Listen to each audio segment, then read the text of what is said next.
Ampitiavana ndray toko klasy tovovavy ny tsy diany tokaranao amin'izao takarivan'ny zoma fa roapolo ny volana Mey izao manasanao ampitiavana izay eto amin'ny fahitalavitra matv anaraka hatramin'ny farany indray ny fotoana ny fampahalalam-baovaontsika tsy evarasy ny ela ary ianao fa avy hatrantsika diditra amin'ireo andindim-baovao izay hoentina aminao amin'ity takariva ity tokony hisy ny fampiakarana tsikelikely ny vidin-jiro mba hanatsarana ny tolotra ho an'ny mpanjifa hoy ny sendikany sekrimany jirama indrindra manoloana ny varotra fantiantoka izay sidrain'ity orinasy ity amin'izao fotoana izao dia jerentsika avy hatrany ary ny andindiny makasika izay vaovao izay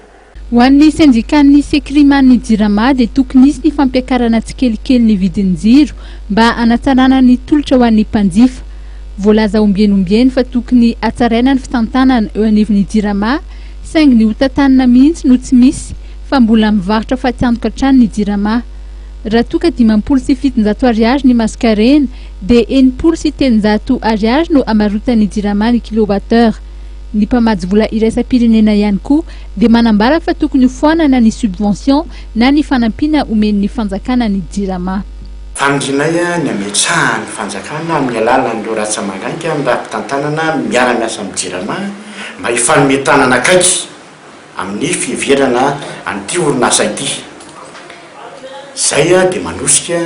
hatrany ny fampiakarana vidin-jiro satria dia tsy hisy mihitsy ny vahaolana mahakasika an'io mampahery koa zany zay anitsihana ny tadava amin'ny fanjakana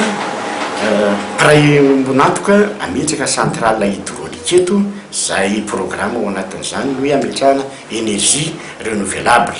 ary indrindra tokony ampitombona ny fiara-miasa nireo ratsamagaika ao anatin'ny fitantanana akaiky ny orinasa jirama ireo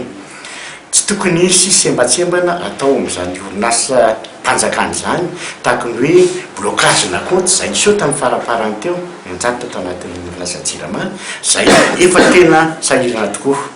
ary indrindra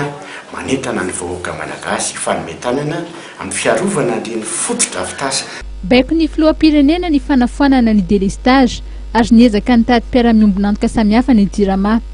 mahatsapa ny sekrimany jirama fa miady irery ihany ny jirama na dia eo azy ireo rafi-mpanjakana miara-miasa aminy manampitrotraka ny fahasahirana ny orinasa ihany koa ny asiparana samihafa toy ny fangalarana tarobisy ny fanimbana fitaovana samihafa